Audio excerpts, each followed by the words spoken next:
ಅವರೆಲ್ಲ ಕುಚಿಕ್ಕು ಗೆಳೆಯರು. ಸಭೆ ಸಮಾರಂಭ ಜಾತ್ರೆ ಊರಲ್ಲಿ ಯಾವುದೇ ವಿಶೇಷ ಕಾರ್ಯಕ್ರಮವಿದ್ರೂ ಒಟ್ಟಾಗಿ ಕಾಣಿಸಿಕೊಳ್ಳುತ್ತಿದ್ರು. ಮಾಮೂಲಿ ಜಾಗದಲ್ಲಿ ಭಾನುವಾರ ಬಿರಿಯಾನಿ ಪಾರ್ಸಲ್ ತಂದು ಪಾರ್ಟಿ ಮಾಡಿದ್ದಾರೆ. ಆದರೆ ಸ್ನೇಹಿತರ ನಡುವಿನ ಜಗಳ ಪ್ರಾಣ ಸ್ನೇಹಿತನ ಪ್ರಾಣ ಪಕ್ಷಿಯನ್ನೇ ಹಾರಿಸಿಬಿಟ್ಟಿದೆ.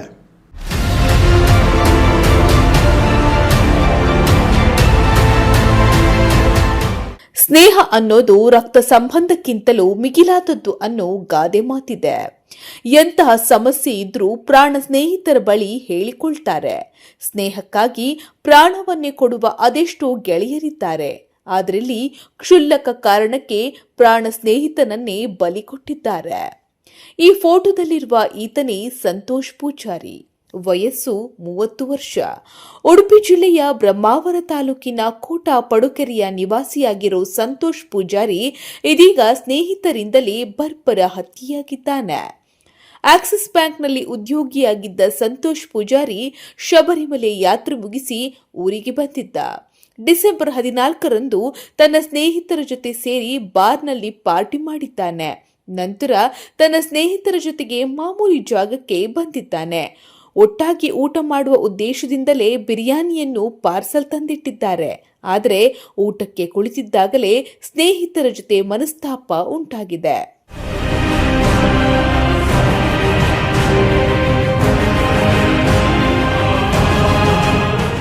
ಸಂತೋಷ್ ಪೂಜಾರಿ, ಸಚಿನ್, ಚೇತನ್, ಕೌಶಿಕ್, ಸುಜನ್ ಹಾಗೂ ದರ್ಶನ್ ಒಟ್ಟಾಗಿ ಕುಳಿತು ಊಟ ಮಾಡುವ ವೇಳೆಯಲ್ಲಿಯೇ ಕೌಟುಂಬಿಕ ಹಾಗೂ ಕುಡಿತದ ವಿಚಾರಕ್ಕೆ ದರ್ಶನ್, ಕೌಶಿಕ್, ಅಂಕಿತ್ ಹಾಗೂ ಸುಜನ್ ನಡುವೆ ಮಾತಿನ ಚಕಮಕಿ ಉಂಟಾಗಿದೆ. ಈ ವೇಳೆ ಅವಾಚ್ಯ ಪದಗಳಿಂದ ನಿಂದಿಸಿದ್ದಾರೆ. ನಾಲ್ವರು ಸೇರಿ ಸಂತೋಷ್ ಮೇಲೆ ಮಾರಣಾಂತಿಕ ಹಲ್ಲೆ ನಡೆಸಿದ್ದಾರೆ. ದರ್ಶನ್ ಸಂತೋಷ್ ಅವರ ಕುತ್ತಿಗೆಯ ಹಿಂಭಾಗಕ್ಕೆ ಕೈಯಿಂದ ಬಲವಾಗಿ ಹೊಡೆದ್ರೆ ಕೌಶಿಕ್ ಕೈಯಿಂದ ಹಲ್ಲೆ ನಡೆಸಿದ್ದಾನೆ ಎನ್ನಲಾಗಿದೆ. ರಜತ್ ಮಧ್ಯಪ್ರವೇಶಿಸಿ ಜಗಳ ತಡೆಯಲು ಯತ್ನಿಸಿದ್ರು ಸಂತೋಷ್ ಸ್ಥಳದಲ್ಲೇ ಕುಸಿದು ಬಿದ್ದಿದ್ದಾರೆ.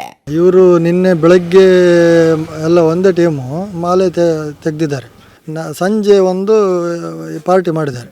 ಪಾರ್ಟಿ ಬೇರೆ ಕಡೆಯಲ್ಲಿ ಮಾಡಿ ಮತ್ತೆ ಇಲ್ಲಿ ಬಂದು ವಾಪಸ್ ಬಂದು ಇಲ್ಲಿ ಮತ್ತೆ ಎಣ್ಣೆ ತರಿಸಿ ಕುಡಿಸಿದ್ದಾರೆ.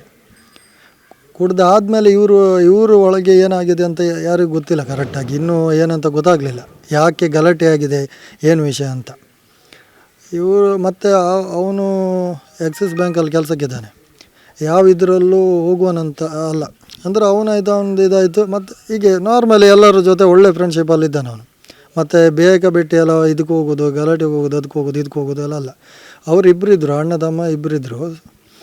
ಅಲ್ಲಿ ತಮ್ಮ ಅಲ್ಲಿ ತಪ್ಸ್ಕೊಂಡು ಹೋದ, ಗಲಾಟೆ ಆಗೋದು ತಪ್ಸ್ಕೊಂಡು ಹೋಗಿದ್ದಾನಂತೆ. ಹೋದ್ಮೇಲೆ ಇವರು ಹೊಡೆದು ಅಲ್ಲಿ ಹೋಗುವಾಗ ಸ್ವಂತಗಲ್ಲಿ ಹೊಡೆದು ಬಿಸಾಕಿದ್ದೇವೆ ಅಂತೇಳಿ ಹೇಳಿದರು ಅವ್ರು ಹೋಗುವಾಗ. ಮತ್ತು ಅವ್ರು ಬಂದು ನೋಡಿ ಕಾರಲ್ಲಿ ಕರ್ಕೊಂಡು ಹೋಗುವಾಗ ಡೆತ್ ಆಗಿದೆ ಅಂಥೇಳಿ ಹಾಸ್ಪಿಟ್ಲಲ್ಲಿ ಹೇಳಿದ್ರಂತೆ. ಸ್ವಲ್ಪ ಟೈಮ್ ಹಿಂದೆ ಅವರಿಗೆ ಹಾರ್ಟ್ ಸ್ವಲ್ಪ ಇದಾಗಿತ್ತು, ಸ್ಟಂಟ್ ಹಾಕಿದ್ರು ಅವರಿಗೆ. ಅದಕ್ಕೆ ಇವರೆಲ್ಲ ಒಂದೇ ಟೀಮಲ್ಲ, ಎಲ್ಲರೂ ಇದು ಮಾಡಿಕೊಂಡು ಒಳ್ಳೆ ರೀತಿಯಲ್ಲೇ ಇದ್ದವ್ರು. ಯಾವುದಕ್ಕೂ ಇದಕ್ಕೆ ಹೋಗೋದಿಲ್ಲ. ಅಂದರೆ ಎಲ್ಲರ ಹತ್ರನೂ ಖುಷಿಯಲ್ಲಿ ಮಾತಾಡಿಕೊಂಡು ಇದು ಮಾಡಿಕೊಂಡು ಅವನಿಗೆ ಎಷ್ಟು ಬೇಕು ಅಷ್ಟೇ, ಮತ್ತು ಜಾಸ್ತಿ ಹೊತ್ತಿರೋದಿಲ್ಲ, ಸೀದಾ ಮನೆಗೆ ಹೋಗ್ಬೋದು, ಆ ಥರ ಎಲ್ಲ ಇತ್ತು. ಸಂತೋಷ್ ಪೂಜಾರಿ ಕುಸಿದು ಬೀಳುತ್ತಿದ್ದಂತೆಯೇ ಹಲ್ಲೆ ಮಾಡಿದವರು ಎಸ್ಕೇಪ್ ಆಗಿದ್ದಾರೆ.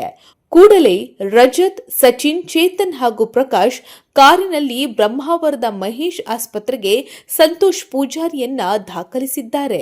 ಆದರೆ ಪರೀಕ್ಷೆಗೆ ಒಳಪಡಿಸಿದ ವೈದ್ಯರು ಸಂತೋಷ್ ಮೃತಪಟ್ಟಿರುವುದಾಗಿ ತಿಳಿಸಿದ್ದಾರೆ. ಸದ್ಯ ದರ್ಶನ್, ಕೌಶಿಕ್, ಅಂಕಿತ್, ಸುಜನ್ ವಿರುದ್ಧ ಪ್ರಕರಣ ದಾಖಲಿಸಿಕೊಂಡಿರುವ ಪೊಲೀಸರು 4ರನ್ನು ಬಂಧಿಸಿದ್ದಾರೆ. ಬ್ರಹ್ಮಾವರದ ವೃತ್ತ ನಿರೀಕ್ಷಕ ಗೋಪಿಕೃಷ್ಣ, ಕೋಟಾ ಪೊಲೀಸ್ ಠಾಣೆಯ ಉಪನಿರೀಕ್ಷಕ ಪ್ರವೀಣ್ ಕುಮಾರ್ ಟಿ, ಠಾಣಾ ಎಎಸ್ಐ ಮಾಂತೇಶ್ ಜಾಬಗೌಡ ಹಾಗೂ ಹೆಡ್ ಕಾನ್ಸ್ಟೇಬಲ್ಗಳಾದ ಪ್ರದೀಪ್ ಮತ್ತು ಅಶೋಕ್ ಅವರುಗಳು ಸ್ಥಳಕ್ಕೆ ಭೇಟಿ ನೀಡಿ ಪರಿಶೀಲನೆ ನಡೆಸಿದ್ದಾರೆ. ಮೃತ ಸಂತೋಷ್ಗೆ ಹೃದಯ ಸಂಬಂಧಿ ಸಮಸ್ಯೆ ಹಿನ್ನೆಲೆಯಲ್ಲಿ ಸ್ಟಂಟ್ ಹಾಕಲಾಗಿತ್ತು ಅನ್ನೋ ಮಾಹಿತಿ ಲಭ್ಯವಾಗಿದೆ. ಆರೋಪಿಗಳನ್ನ ಪೊಲೀಸರು ನ್ಯಾಯಾಲಯಕ್ಕೆ ಹಾಜರುಪಡಿಸಿದ್ದಾರೆ. ಸಂತೋಷ್ ಎಂಬುವರು ಮಡಿಕೇರಿ ಏರಿಯಾದಲ್ಲಿ ಸಂತೋಷ್ ಎಂಬುವರು ಸುಮಾರು 31 ವಯಸ್ಸು. ಅವರವರ ಪರಿಚಯದವರೇ 4 ಜನ ಒಟ್ಟಿಗೆ ಮಡಿಕೇರಿಯಲ್ಲಿ ಇಲ್ಲಿ ಒಂದು ಸಲೂನ್ ಮುಂದೆ ನೈಟ್ ಒಂದು 10:30-11 ಗಂಟೆಗೆ ಸ್ವಲ್ಪ ಡ್ರಿಂಕ್ಸ್ ಪಾರ್ಟಿ ಮಾಡ್ತಿದ್ದಂತ ನಮಗೆ ಪ್ರಾಥಮಿಕವಾಗಿ ತಿಳಿದು ಬಂದಿರೋದು. ಆವಾಗ ಶಬರಿಮಲೆ ಹೋಗಿದ್ದ ವಿಚಾರದ ಬಗ್ಗೆ ಯಾವುದೋ ವೈಯಕ್ತಿಕ ವಿಚಾರಗಳ ಬಗ್ಗೆ ಡಿಸ್ಕಷನ್ ಆಗಿ ಮಾತಿಗೆ ಗಲಾಟೆ ಆಗಿರುವಂತ ವಿಚಾರ ನಮ್ದು ಈ ಈ ಪ್ರಕರಣದಲ್ಲಿ FIR ಕೊಟ್ಟಿರುವ ರಜತ್ ಎಂಬುವರು ಅವ್ರ ರಿಲೇಟಿವ್ ಅವರು ಘಟನಾ ಸ್ಥಳದಲ್ಲಿದ್ದು ಐ ವಿಟ್ನೆಸ್ ಇದ್ದಾರೆ. ಅದು ಆದ್ಮೇಲೆ ಆ ಫೈಟ್ ಮಧ್ಯದಲ್ಲಿ ಈತ ಸಂತೋಷ್ ಎಂಬುವರು ಕುಸ್ತು ಬಿದ್ದಿದ್ದಾರೆ. ಆಮೇಲೆ ಅದನ್ನು ಆಸ್ಪತ್ರೆಗೆ ಕರ್ಕೊಂಡು ಹೋಗಿದ್ದಾಗ ಮತ್ತೆ ಡೆತ್ ಆಗಿದೆ ಅಂತ ತಿಳಿದುಬಂತು. ಇವರು ರಜತ್ ಎಂಬುವರ ಕಂಪ್ಲೇಂಟ್ ಮೇಲೆ ನಾವು ಸದ್ಯಕ್ಕೆ ಮರ್ಡರ್ ಕೇಸಿಗೆ FIR ತಗೊಂಡಿದ್ದೀವಿ. ತನಿಖೆ ಮುಂದುವರಿಯಲಾಗ್ತದೆ. ಈ ಘಟನೆ ಆಗಿರುವಂತಹ ಸಾಲ್ಟ್ ಇಂದ ಆಗಿರುವಂತದ ಅಥವಾ ಬೇರೆ ಬೇರೆ ಕಾರಣಗಳಿಂದ ಆಗಿರೋದು ಅದು ತನಿಖೆಯಲ್ಲಿ ಕಂಡು ಬರ್ತದೆ. ಸದ್ಯಕ್ಕೆ ಪ್ರಾಥಮಿಕವಾಗಿ ಮರ್ಡರ್ ಕೇಸ್ ತಗೊಂಡಿದ್ದೀವಿ. 4 ಜನ ಆರೋಪಿಗಳು ದರ್ಶನ್, ಕೌಶಿಕ್, ಅಂಕಿತ್ ಮತ್ತು ಸುಜನ್ 4 ಜನರನ್ನು ಆಲ್ರೆಡಿ ನಾವು ವಶಕ್ಕೆ ತಗೊಂಡಿದ್ದೀವಿ. ಮಾನ್ಯ ನ್ಯಾಯಾಲಯದಿಂದ ಹಾಜರುಪಡಿಸಿ ಪೊಲೀಸ್ ಕಸ್ಟಡಿ ತಗೊಂಡು ಮತ್ತೆ ತನಿಖೆ ಮುಂದುವರಿದೆ.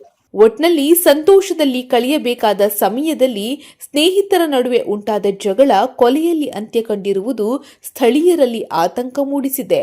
ಒಟ್ಟಾಗಿ ದಿನ ಕಳೀತಾ ಇದ್ದ ಪ್ರಾಣ ಸ್ನೇಹಿತರೇ ಪ್ರಾಣ ತೆಗೆದಿರುವಾಗ ಯಾರನ್ನ ನಂಬಬೇಕು ಅನ್ನೋ ಮಾತು ಸಾರ್ವಜನಿಕ ವಲಯದಲ್ಲಿ ಕೇಳಿ ಬರ್ತಿದೆ. ಅಶ್ವಥ್ ಆಚಾರ್ಯ, ನ್ಯೂಸ್ ನೆಕ್ಸ್ಟ್, ಉಡುಪಿ.